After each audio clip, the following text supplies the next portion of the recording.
Gracias, presidente.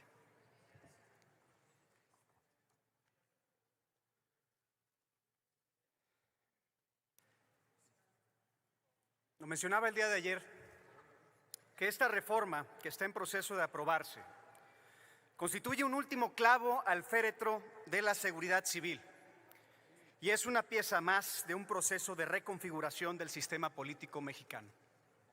Rompe el orden constitucional democrático y quebranta profundamente el pacto fundacional que ha permitido una convivencia basada en el ejercicio de derechos y de libertades. En una interpretación integral de las reformas constitucionales y de la convencionalidad a la que estamos obligados como Estado mexicano, lo que estamos viendo en estas semanas es solo el principio. Primero fue la reforma judicial. Ahora con esta reforma militar que, aprovechando la transferencia de la Guardia Nacional a la Secretaría de la Defensa, entrega ya todo el orden jurídico de la seguridad civil a las Fuerzas Armadas. Este voto particular va en contra de la reforma que busca militarizar a nuestro país porque a través de vías normativas y administrativas se ha legitimado la participación de las Fuerzas Armadas en la seguridad civil. Nos preguntan, ¿cómo nos atrevemos a llamarle eso militarización? Pues bien, ¿cómo lo llamarían ustedes cuando hay más policías patrullando las calles de México? Perdón, cuando hay más militares patrullando las calles de México que policías. Esto no es otra cosa más que el desmantelamiento del Estado democrático de derecho que durante décadas se ha venido construyendo en nuestro país. Lo que estamos viendo es una construcción de un sistema hegemónico en el que las autoridades civiles han claudicado en su responsabilidad de gobernar la seguridad para las y los ciudadanos. Y lo hacen utilizando argumentos falaces para justificar el abandono de un modelo de seguridad democrática, de seguridad ciudadana, negando sistemáticamente que elementos de las Fuerzas Armadas también han cometido violaciones graves. Y por la sencilla razón que expresé el día de ayer en comisiones. A ver, nuestras Fuerzas Armadas están entrenadas, muy bien entrenadas, para ser letales. Esa es su función. Pero de ninguna manera cabe esto en, o de eso se trata, la seguridad ciudadana. Tan solo antier, en Culiacán, abatieron al abogado Juan Carlos Sánchez Palacios, porque lo confundieron con un sicario, mientras él simplemente intentaba proteger a su familia. 5 jóvenes fueron acribillados en febrero de 2023 en Nuevo Laredo por soldados. El asesinato de la niña de 5 años, Heidi Pérez, en septiembre de 2022, cuando militares en un retén dispararon contra el vehículo en el que viajaba su familia y se dirigían hacia un hospital. Estos no son incidentes aislados, son el reflejo de un sistema militarizado que ha actuado con impunidad. Igualmente existen casos de abuso y de impunidad por parte de militares que están bien documentados y que no pueden ser negados, como los 27 casos en Nuevo Laredo de desapariciones forzadas, de ejecuciones extrajudiciales en el 2018, de una familia asesinada en el fuego cruzado en Tamaulipas también en el 2018, el abuso de uso de la fuerza en Nuevo Laredo en el 2020, un civil asesinado en Tabasco en marzo de 2023, 3 personas más en Nuevo Laredo en abril de 2023. Y no puedo dejar de mencionar, como un homenaje a su memoria, que el 19 de marzo del 2010, los estudiantes de excelencia Jorge Antonio Mercado y Javier Francisco Arredondo del Tecnológico de Monterrey fueron privados de la vida por elementos del ejército, y que la justicia para ellos, la justicia para su familia, la justicia para la sociedad sigue siendo una exigencia, porque la impunidad permea antes como permea ahora.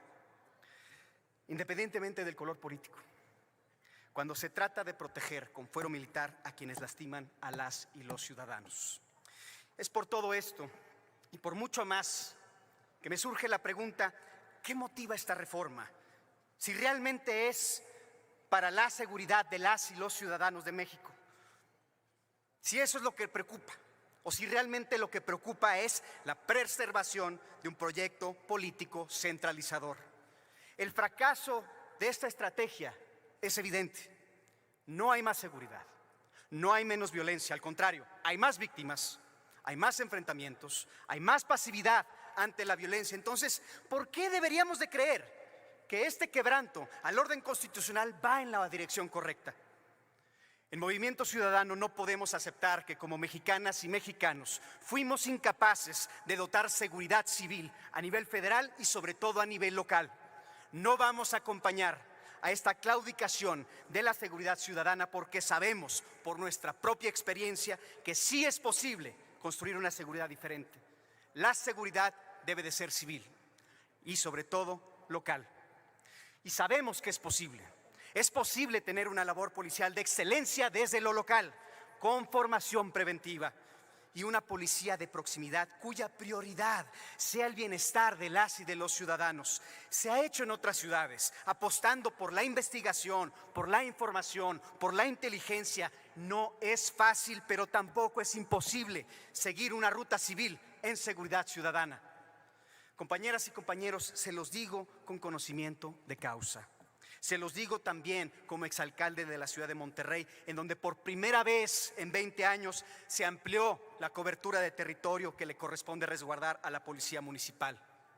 Y esto solo lo pudimos lograr apostándole a ellos y a ellas, a las y los policías municipales, apostándoles y apoyándoles con más y mejores patrullas, con un mejor salario que es 2 veces mayor al promedio nacional, apostándoles con las mejores prestaciones disponibles como estancias infantiles 24/7, becas, descuentos y programas de vivienda.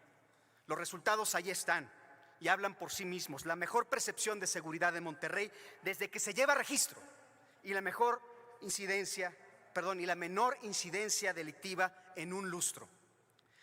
Y como halago en boca propia es vituperio. Por eso yo no les estoy hablando de resultados de una persona o de un alcalde o de una administración. Estos son resultados de las y de los policías de Monterrey. Por eso, compañeras y compañeros, es hipócrita culpar a nuestras policías locales de corrupción cuando se han creado a imagen y semejanza de un sistema corrupto. Y es igualmente falaz pensar que en las Fuerzas Armadas no hay susceptibilidad de corrupción.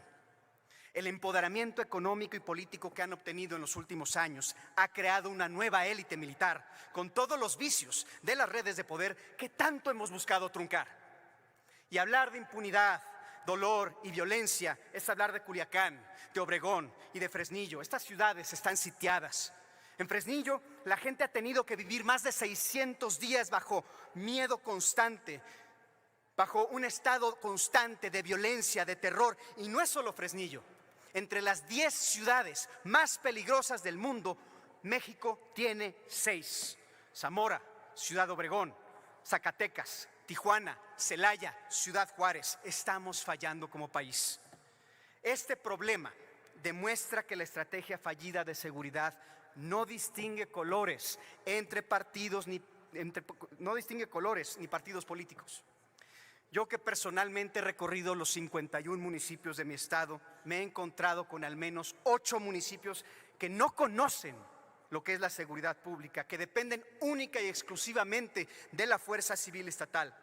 No tienen policía de proximidad, no tienen policía preventiva.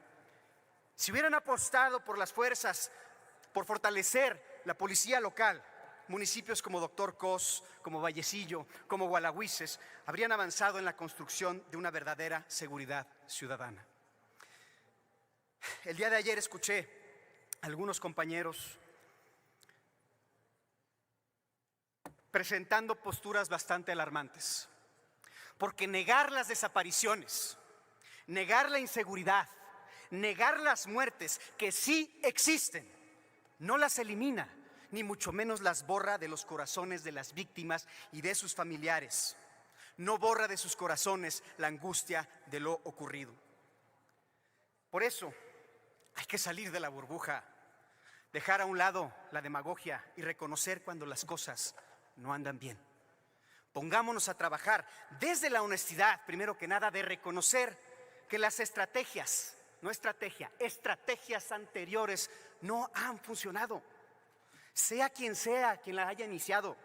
Por eso hoy, Compañeras y compañeros, es nuestra responsabilidad colegiada ver hacia el futuro, en el que trabajemos para mejorar el marco legal que le permita a la presidenta de todos nosotros comenzar su trabajo de la manera más adecuada.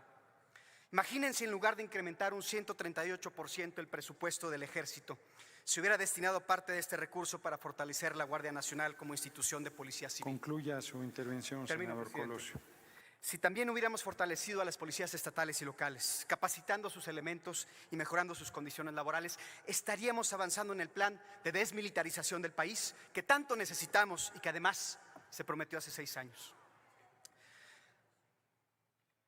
Me salto esta última parte, presidente, siendo respetuoso con el tiempo. Simplemente quiero establecer que mi voto será en contra porque creo en un México donde la seguridad no requiere perpetuar el conflicto armado al interior de nuestro país, porque creo en el México de la justicia, de la paz, del respeto a los derechos humanos, y porque creo en el México en donde la guerra no hace la paz. Gracias, presidente. Muchas gracias.